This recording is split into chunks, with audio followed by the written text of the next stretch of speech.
Have to hit this topic in this way. It is a must. This flow stuff, we've been talking about it all day, and it seems as though it's a magic pill and a potion that everybody needs, but let's be honest, don't forget about the grind, because the grind is essential. But the grind is the sucky part. I don't want to do the grind. I know, but you think about it, like all of the videos and the research and everything that went into this podcast, thinking about the flow, it sounds like, it could be a little bit absorbing. If I'm not flowing, I must not be doing it right. I'm not going to get great results. What am I should be working for flow. I mean, that's the way I interpret it. It's like, oh gosh, how do I do this every day? Yeah, it makes it feel like if you're not approaching every work session with the idea of flow being the pinnacle of it, then you've probably built it wrong, or maybe this is not the thing you're passionate about. And it's not true. Well, it's interesting too, because if you really think about the idea of flow and when time slows down, the interesting thing is if you think back through your week, how many times do you think you entered flow? I mean, truly, think about it. It's like, I would venture to say that most people don't have a time where they're like, oh, wow, I was in a portal and don't remember anything. Right. I would say most weeks I probably don't even have a flow state. So if that's the thing I am measuring my success in a week on, like or my success in my job on, well, then I'm terrible at my job and I'm terrible at everything. Yeah, absolutely. I don't know that you should put so much stock in just the idea of flow, but I think it would be in everyone's best interest to truly think of it as more of like an equation. Yeah. How do you get yourself in a place to perform at your best? But the pieces of it is the grind. You have to grind. Yeah. If you think that you're going to just like all of a sudden hit flow state without doing all the suck, that doesn't happen. If you don't like literally spell out small tasks that you can achieve to actually get somewhere. I'll give you a prime example. In this podcast, we've been a little bit all over the map. I was trying to do a little bit of, Elon Musk sci-fi stuff, and then I kind of got back to a little bit more of the roots of, what do we really want to achieve? I want to try to help young athletes. I want to try to help dads and guys in their 30s, 40s, 50s learn how to work out. What is the correct medium to do? And I've grinded. I've learned how to edit in different formats. I've spent an awful lot of time trying to produce the show in many ways, but like without truly getting in there and grinding through the whole process, hours and hours and hours, and tweaking and twisting and talking about it, I would never be at this position now where we sit down together, we get to have a nice little conversation, jump in a spaceship, and 3 hours later we've got this pretty cool episode because we were able to flow. Well, I think the other thing too is, can you say flow without saying it like that? Like, I feel like it needs shoot me with the normal and then shoot me with the dry. That's how you get into flow. That's how you get into the flow. All right, now do it dry. That's when you flow. Yeah, I don't like it more. No, it has to. That's what I thought. I mean, I kind of thought you had to flow. You need to flow it. I think so. So here's where I'll go with this. The grind, I think, is the if you're building a house, the grind is the foundation. This is the set of skills that I need to get into peak performance.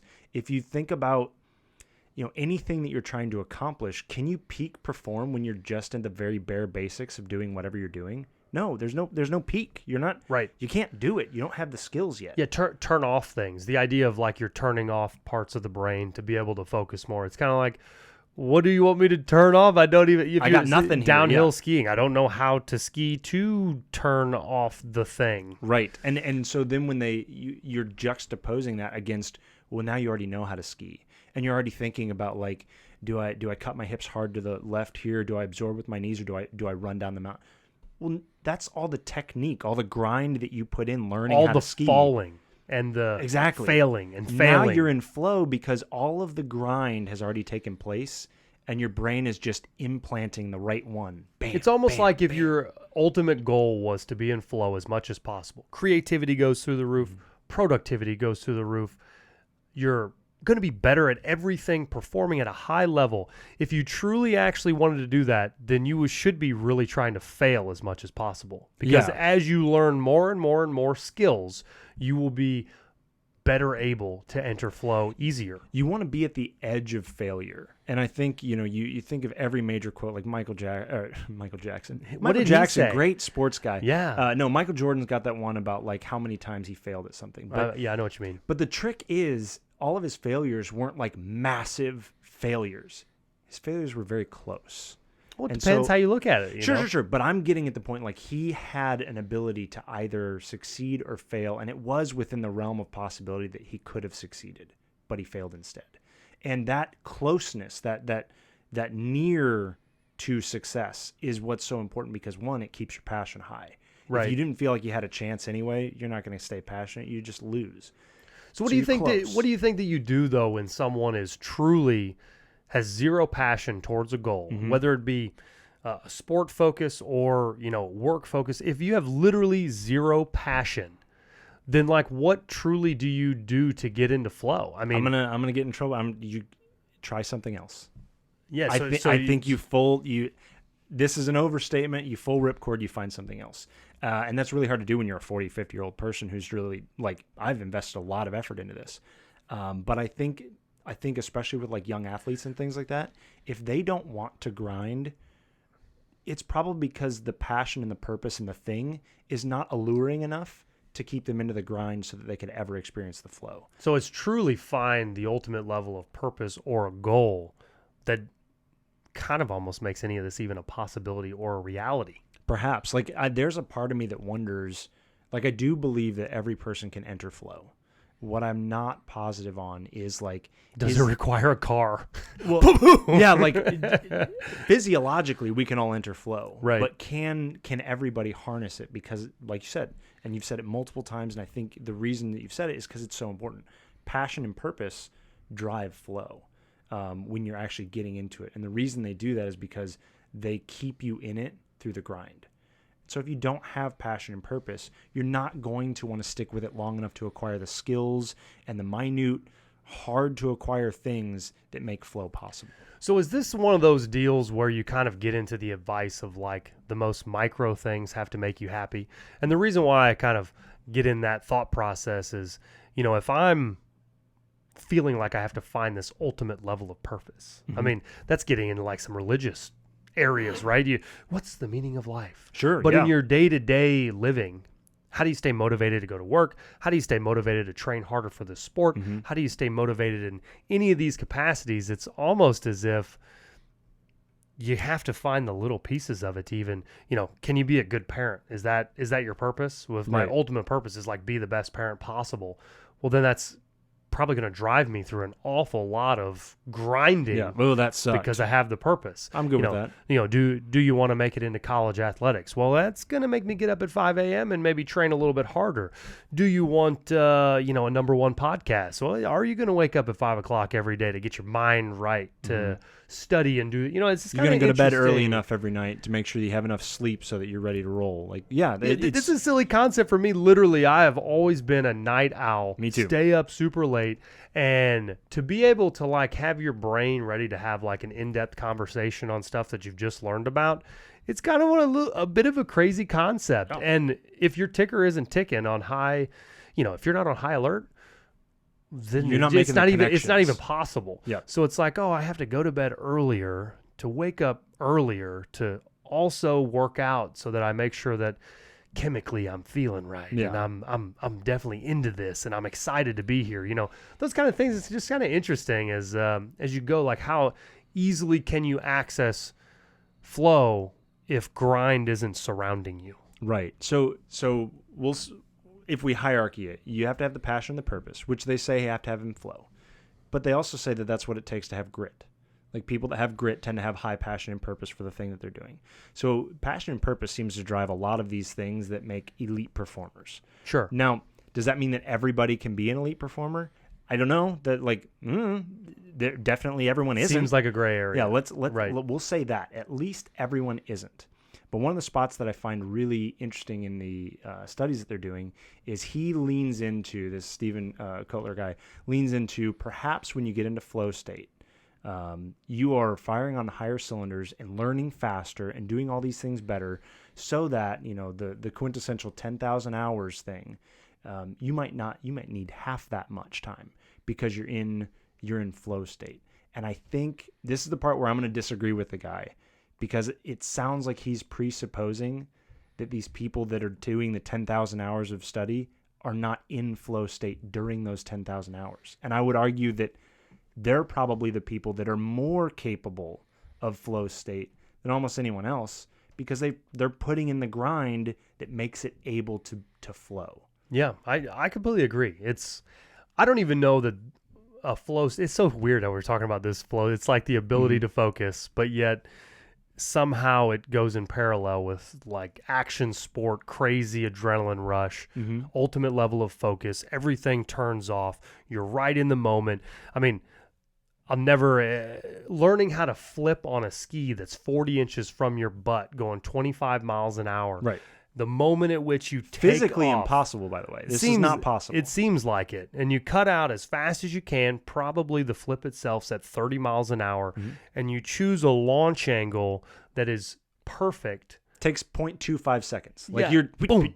And as soon as you get in the air, you've got a free fall. But if you over-rotated any element, you get to completely annihilate yourself. You get to eat fish like And hard. I can literally tell you every millisecond of the movement, where the hands were, where the line hit my hand. Was it more heavy in my left hand? Was it in my right hand? How much do I lift my head to know on my rotation how much I'll need to get around? Like every specific movement. Right. Same with like car wrecks. You ever been in a car wreck? You remember the full impact and how you ran into it and you saw the window crack to the right side of your head. Right. I hit a house once, right? I remember this. I remember literally ducking my head because I knew the house was coming.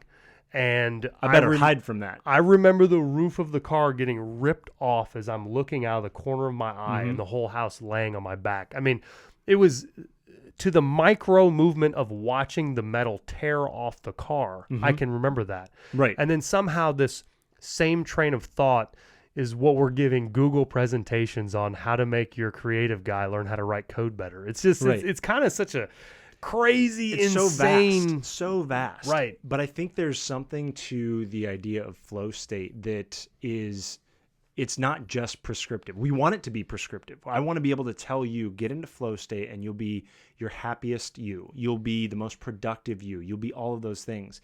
But there's this other element that is an entirely descriptive situation. Flow state kind of happens to you. And there's a lot of instances where that's real. And so this will be prescriptive and descriptive. Think about the situation where, you've got Instagram or TikTok that developed this app, Facebook that's developed this app. Their entire goal is to make something addictive to you. And in the flow state conversation, they're talking about a state that is the end. It's not just a means. Did you see the Google presentation from this guy? Yeah. So kind of funny. So he's full on saying like the state of flow is so Nirvana-esque that you're going to chase that state just because it exists. It doesn't matter what you did to get there, you're going to chase that state. And then you've got things like Instagram scrolling and Facebook scrolling that hijack those same dopamine dumps, same things. You said this earlier when we were prepping for the show. You were talking about when you're on TikTok or whatever and you get in the time portal. And I mean to tell you, I literally joke about this with my friends of like, I sat there on TikTok and then like an hour later I looked up and felt extremely dumber. I was like, oh my gosh. I'm hungry. Where did I lose 2 hours of my life? Yeah, you don't remember anything. You don't exactly like know for sure what you were like looking at. You saw a lot of stuff. Did I enjoy it? Maybe I did. I think I did. It's kind of crazy though. But all of those are the hallmarks of flow state. So if your life was trying to get into flow state and then you realized just get that Instagram. Yeah, but then did you just realize that maybe the code writers are manipulating your own flow state? So you in turn are getting flow state ripped from you because you spend so much time on social media mediums like that they're trying to make you have flow state in a nonsensical way. Right. Then they stole it from you. It leans back into that whole purpose thing. Like flow state without purpose and passion just becomes a drug. It becomes it's an addiction to nothingness. Right. And so if you're truly just pursuing flow state, you're not pursuing anything. The real pursuit is like whatever thing is most valuable to try and flow on.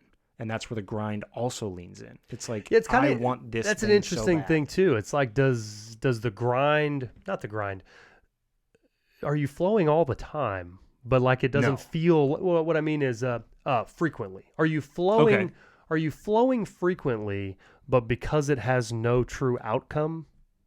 It doesn't exist in the world of realization. I mean, it must to some degree, because if the things that because right now flow is just the description of being. Your time dilates. You're focused in whatever you're doing. Like I do that with video games. I'm not even hungry for hours on video games. So either I am the best video gamer in the world, which is truly not the case. I'm not that good. But it is doing that physiological thing to my brain where I feel like I'm in it. I'm fully in it. So it's hijacked that I've seen you watch TV too. Oh, I mean, same thing. Is that flow? It must be. How broad does flow get? Does flow nothingness without purpose? I mean, I don't know. And so that's where maybe the description gets a little loose because flow to me, the way I want it to mean is it's all the good parts of it. It's the purpose thing. Yeah. I mean, even when you think through you think through just the simple one that is used a lot, going down the mountain and you're skiing, going down the mountain. Like the flow is not dying. Like your purpose is getting to the bottom of the mountain and not dying. That's a pretty big purpose. It's kind of weird. Like the action sport conversation is more about, you can remember the moments of adrenaline, the moments of like extreme risk and that, but to tie it into like general performance, it's kind of weird. I can see it easily when you're talking about pitching. Yeah. Getting to a place at which you can perform at your best, but it's like a longer scale thing. But to bring it to like the workplace, and like, unless you're really trying to create the next iPhone or like without massive purpose, I don't really, right. There's I can't even like think of any true ways to explain what flow is outside of massive things. Yeah. So part of that, I think, is our personality. We are driven to something that like we just want to be inspired by the thing itself. But I do think that there is genuinely a way to find purpose that is outside of that. So this will be my example. When I was a youth pastor for a while, really wanted to do stuff with the church. To me, I was like, well, that's like, you don't get a lot higher purpose than like truly just trying to get to know a deity. That's pretty high purpose. Right. And I found myself wrestling as I was stepping away from that and trying to decide what next thing I was going to do, even if it was firefighting, which you could argue has purpose or not. I found myself really feeling like, but does that matter as much as like getting to know a creator of the universe? And so I found myself struggling with like, how much purpose does this job actually have? And then finding the smaller purposes within it, which I think is parable down to whatever job you have, will continue to be a drive. And that, it doesn't have to be the biggest thing in the world. It doesn't have to be saving the world. It doesn't have to be building a nation. It doesn't have to be, changing the economics of an entire people. To be purposeful, I think you can find purpose in the smaller things in life and truly better the world. So maybe the idea is find the small goals, the small passions, and you can easily do that if you're a young kid, whether it's getting to the next level, if you're an adult and you just want to be a great parent. I mean, you can map those out pretty easily. Oh, yeah. And then if you're going to do those, then create skills within that can make you better at that. I think of it like almost, if you didn't feel like you had like a true purpose and you wanted to be a good parent, and you had parents and you had kids, it'd be kind of interesting that if you spent an awful lot of time trying to learn different ways to interact with children, you spent more time reading books, trying to engage properly with them and try to enlighten them. Like you made it a study. Yeah, I'm building my own college course on how to be a dad. Yeah, you're almost like creating the environment at which it's the iPhone. It's the thing. It's the massive thing that needs to be created. Well, you could almost manifest that in any capacity, really, as long as you were creative enough to sit there and think about it. But the only way that you get any of these types of thoughts is to get yourself in that right mindset and lose distractions. Yeah, I think one of the weird things when we talk about purpose and things like that is, like, you can make a big purpose out of a lot of small things. And there are some people that really trivialize stuff that is actually really kind of cool. For instance, something as trivial as making your lawn look good, which I'm not very good at and I don't really like. Like, I don't gain a lot from it. But I have a friend that, like, this is a driving part of his life. Like, he loves that his lawn looks good. And that's beautification. And I will say, I've stepped on that lawn barefoot. Lawn. It's wonderful. Like, my carpet is not as nice as his lawn to step on. Nice. Like, it's really, really good. But it's got the good chemicals in there. Right. That kind of pursuit of excellence is not just a waste. Like, can you call it a waste? Sure, it's a waste of water, some people would say. It's a waste of whatever. But I think there is something that if you just want to find value in the beauty of that moment, that's worthy. And that is so cool. But beauty in the moment. But I would also argue that you quoted this guy the other day when he said, always wake up and make your bed in the morning. Mm-hmm. And I feel like for flow to occur and be such an addicting thing, it's kind of interesting because if your state of mind's not right for it to occur, it won't occur. Yeah. And with the guy with his yard and things, it's kind of interesting because you find things in your life, otherwise known as a hobby. Right. That you just are ready to dump everything into. Yeah, when you can truly like fully engage in something in a masterful way, like you want to do it the best, it allows your psyche more opportunities to be in a state at which you can be more creative and a better performer. So maybe that's his outlet to allow that kind of a thing, you know? No, I totally agree. And so again, or he just really likes green grass. I don't think it's that small. I don't think it's that trivial. I think there's a value system that is attached. And I think there's a value system to anything, any hobby, any life pursuit that anybody puts that much effort into. I think there's a value. There's something to be said about analyzing your life on the days that you feel the best and figure out why. Yeah, what happened? made me do that? Was it the things I did? Was it the mood I was in? Was it, it's just, was it the order I did those things in? I don't know that. I would imagine most people are aware of this, but I don't know. Like, I can think in the morning really well, and then towards the afternoons, it's a little cloudy. I'm kind of running out of gas. It's not that I need to go to bed. It's just that I don't really have a whole lot of creative stuff left in me by that time of the day. Right. But, if you think about those things and you get yourself in that mindset, maybe that's just the overall deal. You just got to find ways that no matter what your pursuit or your goal is, flow seems to be insanely addicting. Mm-hmm. Flow seems to be it is almost a steroid to your life. It makes it so you learn faster, makes it to where you perform better, have less anxiety. It should be something maybe everyone's striving for. Right. So wouldn't the ultimate goal be to find purpose, find ways to get yourself in a mindset to actually achieve your flow state more often? Yeah. Well, and if that's the pursuit, is that something that is attainable in every pursuit that you're doing? Depends how creative and micro you can approach every situation. Life truly is perspective. No, right? that's a great perspective to have on this whole thing. Because I think everything's got at least enough nuance that you can really dive into almost anything. Yeah. I think you have to be open enough, and maybe the true essence of turn down the Google, Instagram bots of stealing all your attention and not allowing creativity.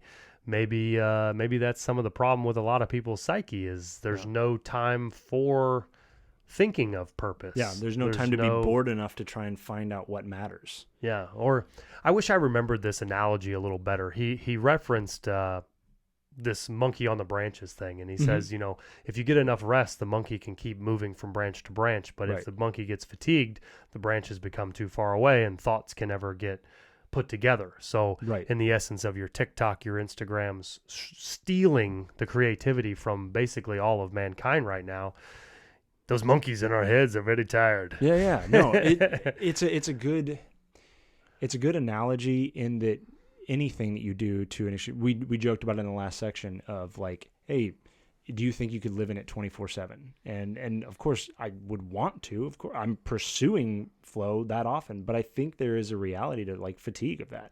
I mean, how much can your body truly dump dopamine? How much can your body truly dump adrenaline? You can get a lot out of it with caffeine and other fun things. And yeah, no, you're absolutely right. But like those things, those additives are needed because your body only has so much stored. Sure. So if you're wasting flow state, and it truly is quantifiable that someone can get into that and not actually utilize it. Well, that's unfortunate. Like, I don't want to waste flow on Instagram scrolling. Yeah. What if that's what it is? What if that's truly the problem? Well, dude, there's an awful lot of stuff that's been coming out in the last several months that massive, brainiac-y entrepreneurial people that were even involved in the creation of the social media platforms, they don't use them at all. Right. And it's kind of crazy because as soon as we saw the flow state idea and the parallel between your TikTok and your Instagram and trying to actually potentially give you a flow state without truly giving you anything. Yeah, like a hollow state. Yeah, so if that's really what's behind it and you were in a board meeting like that, that's a tough one to swallow. Or even what if you're trying to utilize that really for your job and you've already wasted all of it? Right. Yeah. I'm out. I'm out. It's like being on empty when you go into the place that you really, really wanted it.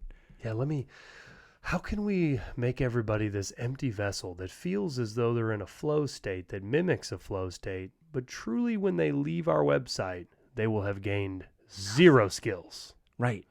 Or are you mastering the flip? So- I mean, is that really what it is? So we've talked about, I think we have at least, definitely you and I have talked about the China Instagram, or sorry, the TikTok. China TikTok, which is Yeah. very, very different. They, especially for their youth, they make sure that they are not watching just mindless entertainment.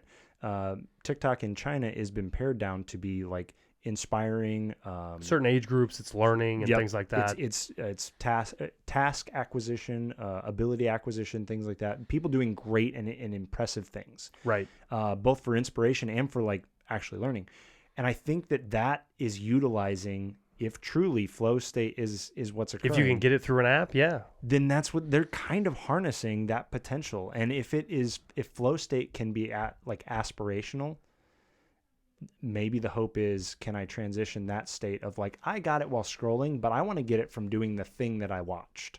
It's kind of crazy because how fast will mankind really advance if you could enter flow state very easily like this? I mean, if you created educational mediums to where I'm able to watch and get into a flow state really easily. Thinking cap, watch. How fast could download. I learn things? It's kind of insane. Well, he had a bunch of stats on there, which I think I would argue how valid some of these stats are, but he's talking like 200%, 100%, 400% on all these acquisition. We also earlier went through the segment of skill building and things to even get you there. So, as much as it seems like it would be fun to have this magic potion or whatever, the true topic of this segment was why the grind is essential to find flow. And to be honest, I don't know that magic potion is going to occur because there still has to be grind. If you didn't fail, and you didn't grind through those types of failures, I don't know that you can actually get flow. Flow comes from experience. You can't truly realize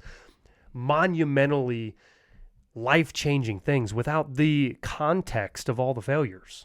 So like, unless you're driving towards the purpose, I don't know. I think it's kind of, I think flow to me through our conversation has become more and more of like a philosophical concept that has no end. But more also so has than but it's it like also a has thing. a physiology. It's weird. It's like both and. Yeah.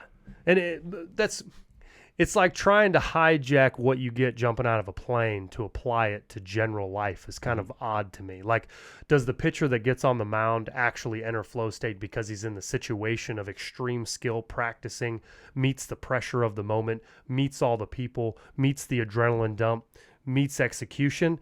Or is it because he had a good pregame ritual? Yeah. You know what I mean?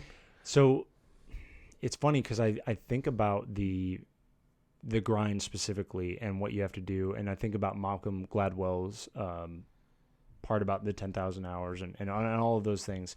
And I think specifically about what does it look like for somebody, we'll just take them out. You don't have 10,000 hours of practice. You haven't done any of those things. You haven't done any of the grind.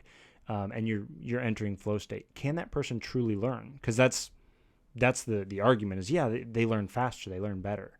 But can they? If they don't have any of the foundation, if you didn't foundationally learn the stuff that was boring and you didn't enter flow state on. Well, the study was from the sniper, right? So I can't imagine that study was done on like bare minimum never shot a gun. No, I would guess not. Right. So these guys have at least gone in and have the foundational work, which is maybe it didn't feel like a grind, but it was the grind. This is how you aim down the sights. This is how you keep both eyes open while you're trying to track. This is what, all those elements of yeah. Oh man, I suck. Yeah. I mean, what did I do wrong? Well, oh man, I suck. What did you suck at? Okay, you sucked specifically at this. Right. Let's fix that problem. Right. You can't be flowing if you've got, I would imagine in sniper rifle world, the true definition of flowing is like, the movie scene where he's aimed over the shoulder. You hear the breath.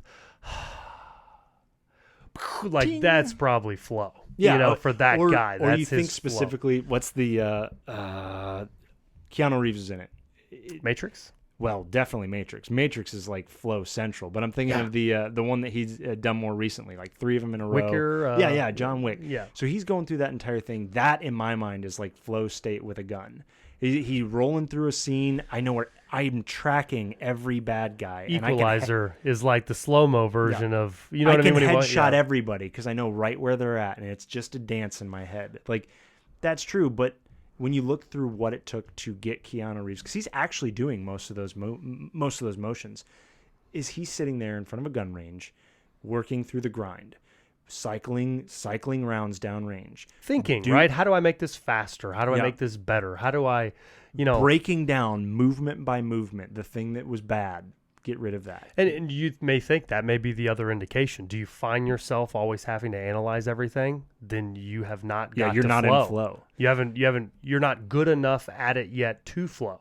Right. And so I think too about Malcolm Gladwell's stuff when he's talking about when you're aggressively criticizing everything, of course you're not in flow. You can't be in flow. The part of flow is you've turned off the critic and you're just doing it. And it's because you should be practicing, if we're talking sports or anything, you should be practicing much harder than you can accomplish. At the edge, but harder. So that when you're in the game, you have a chance at flow. I can relate to this so much. This is bringing me back to like my childhood of pitching. Like, my head is a head case. I'm a thinker. Did I push too much on this finger? Well, that curveball hung a little bit. Rather than just relaxing, knowing that my skills are there, I'm thinking maybe I need to add a little bit more pressure. I'm having these full-blown conversations in my head the entire time I ever was in sports, until I finally got injured and I got back, and I was so happy that I could throw a ball and my whole arm didn't go numb that I finally like relaxed and just played. And it's kind of funny, like going through those mental stepping stones like that. It's very odd. Tennis was my like the bane of my existence, and yet the place where I would also hit flow every once in a while. There's something about tennis where you can get in your own head so hard, and by doing that, like, you're done. And I would do that all the time. I'm like, man, my racket head was too open on that. I didn't follow through. There's no topspin on that because I didn't start low and bring high. Next time, when it's coming through. And I had to start just singing a song in my head. And I found that when I would sing a song in my head, and it was like it's your thing. No, it was like, it's your thing. Do what you want to do. Like, that's what I would sing in my head. It's your thing. Do what you want to do. Yeah. So I'm playing that, and those moments, that was like my trigger to be like, hey, stop thinking, stop criticizing. It's game time, man. Just play. Yeah. And those are the moments where someone could sling like the hardest forehand across the middle, and I would laser just. No, it's not crossing the net. And I would shut down the net. It's because critique went out. Everything else went out.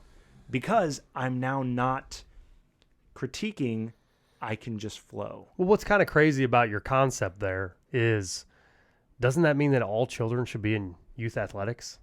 You mean as far as like teaching them the concepts of this? Yeah, I mean, every parallel or every analogy that we've come up with is kind of sort of this action level recreational thing, gives you access to flow. Sporting events, things that we can find common ground on, all bring you to flow. Flow, in essence, can better your career and or your feeling of worth because of purpose. Yeah. So in essence, you should be teaching children, how can I get you to feel and see flow and master flow? And whether or not that seems like a silly term, I sometimes when I'm saying it, I'm like... Well, when we've said it 1,000 times today, it feels like it's not a real word anymore. But it's just odd to me because it's like, it's trying to be so much that it's odd to me. It's this mythical creature is what it's become. But it's interesting because I do see how all of those things benefit, but if you're trying to be the best parent you can be and try to help someone achieve their goals or find their goals, then in essence, for my own peace of mind, I realize that I need purpose. I need to find a subset of skills that bring me to the ultimate level of purpose. And until I find every skill that I need, I may never achieve the purpose until I master the skills, and then I find flow and I truly...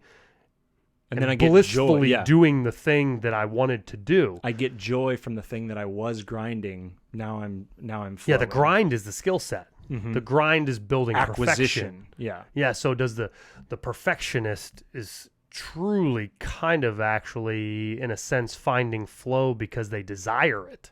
Well, and the weird part too is the person that's doing that, you're always fighting against boredom.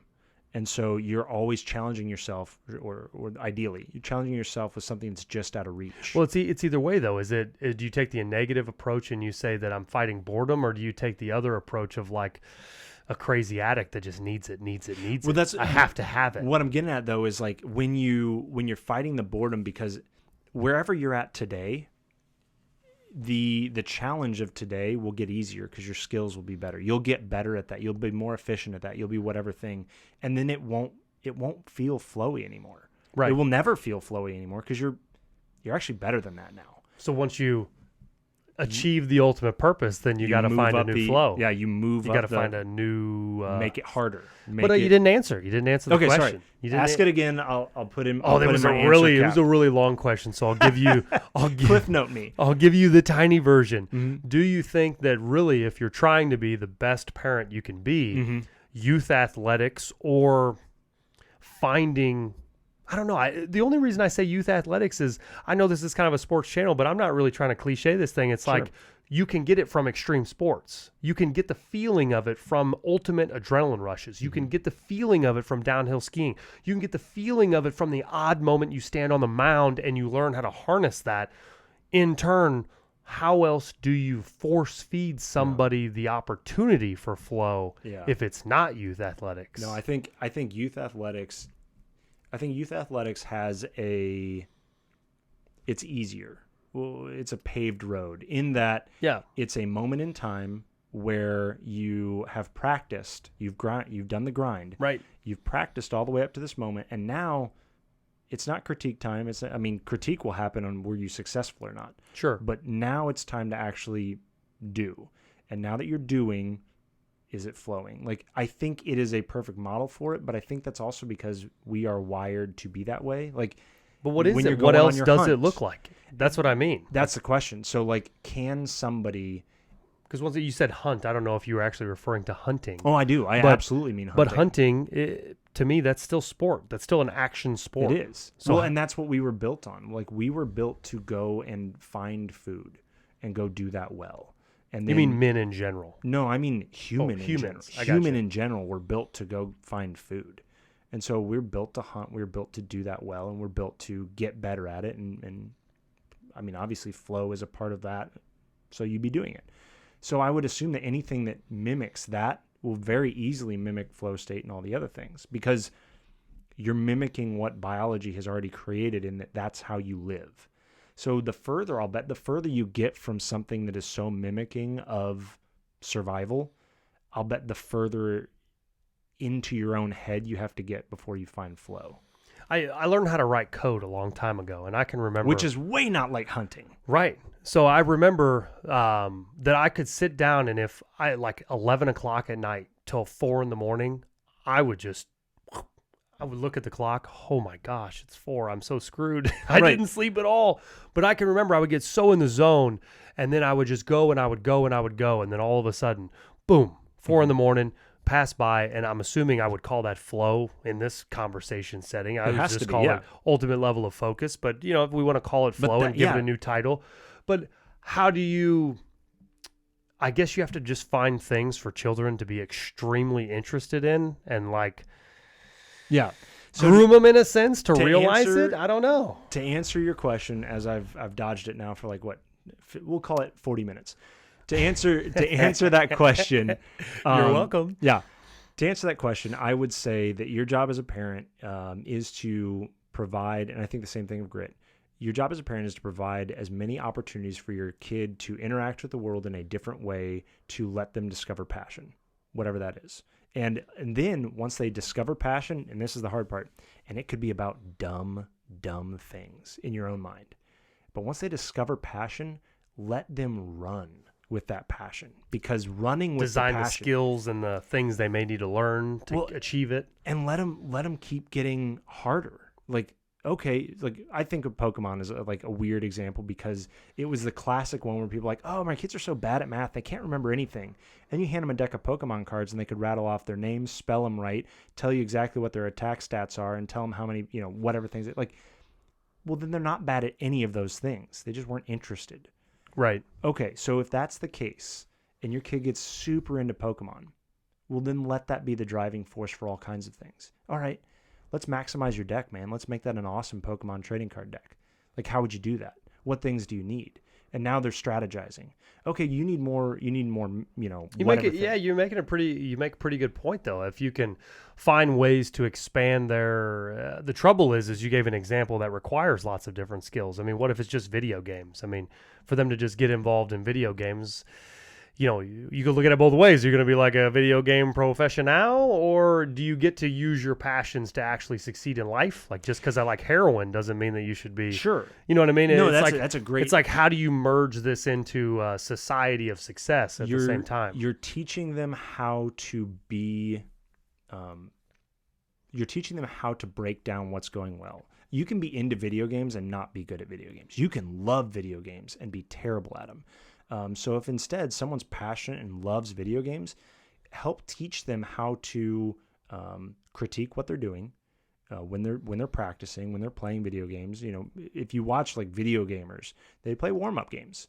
They get into the shooting range of whatever game they're playing, and they practice getting their muscles and hand-eye coordination Get the right flow place. going. They really do, and the purpose for that is so that when they're actually playing the game, they're hitting flow, because they're not dialing in their shot anymore. They did that in the range. Sure. Now they're just snap turning and hitting a headshot.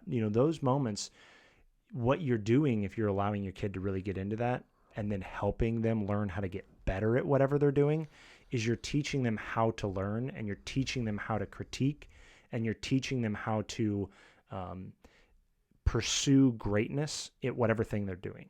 And then eventually, hopefully, and maybe through some help, they find purpose beyond video games, and then they apply all of the things they learned on how to be great at video games on that next pursuit. Well, I want to be a great pianist, or I want to learn how to create the next biofuel. Well, I know how to learn because I did that when I wanted to play video games really bad. Sure. And so I think find the that's it. ultimate level of passion and groom the idea of Get in behind them. get to be the best. Whatever passion your kid has found, over-inspire them. Inspire them to get better at that. Inspire them to find the niche that makes them more unique. Like, that's your job as a parent. Like, they don't know what's out there, and your job is to keep asking the question and drive them further and further down the line so that they can be inspired beyond the I want to be good at video games to the I want to be the best this thing. That's a great aspiration. I can see that. So whether it be your sports, your video games, any version of it, it's inspire to be the greatest possible. It's almost like building the template of trying to find flow. Mm-hmm. Be the very best possible as you can. Find the skill sets required. Grind your hiney off. Teach them how to grind. Grind your hiney off to get to your goal, and then you'll find flow states that are more beneficial to your life. We did it. Words of wisdom. Fixed it. Hey, everybody needs the flows. No, don't say that. You need. Why'd you say that? You don't think they need flows? I don't think not like that.